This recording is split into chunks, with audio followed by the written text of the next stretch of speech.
There have been several highlights. We've done a lot for safety for women and children.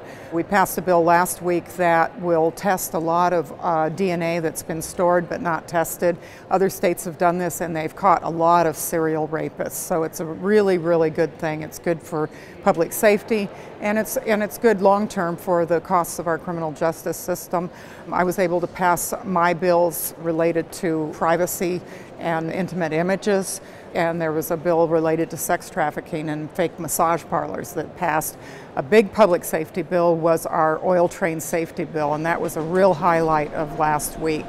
And I'm very, very proud of my part in that. And it doesn't solve all of the problems, but it really takes some good first steps for making the trains that are already going through here safe and assigns co-responsibility between the public and the trains and the oil companies. So it's a good bill.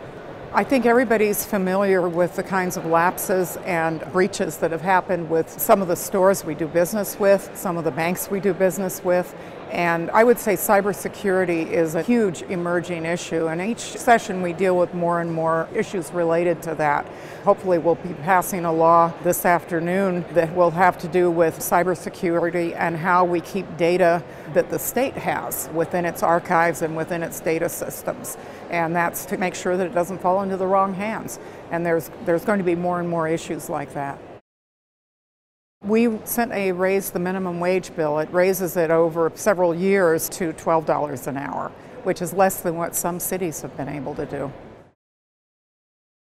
That was a really important bill. We're one of the few developed countries that haven't already done this. People shouldn't lose their job because they get sick or come in and make other people sick.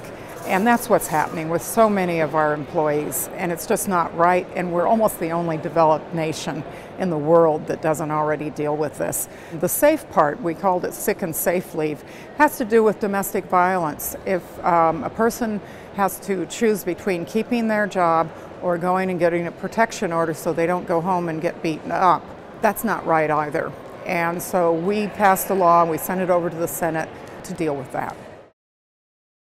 I think they'll cut it off at 5 o'clock the way they should, and right now there's a lot of tension. People joke about the sound of bills dying and screaming. The leadership and the bodies are working out how many bills can they get through before 5 o'clock.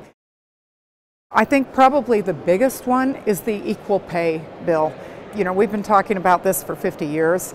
And we still are not there, and gender should not be the criteria for how somebody gets paid. If you're doing the same work and you have the same experience, you shouldn't get paid less just because you're one sex or the other. And this is a very, very important bill, and it's a matter of fairness, it's a matter of justice, and it's really about time that we take care of this. I'm Sharon Wylie from the 49th District, America's Vancouver. Thank you so much for listening.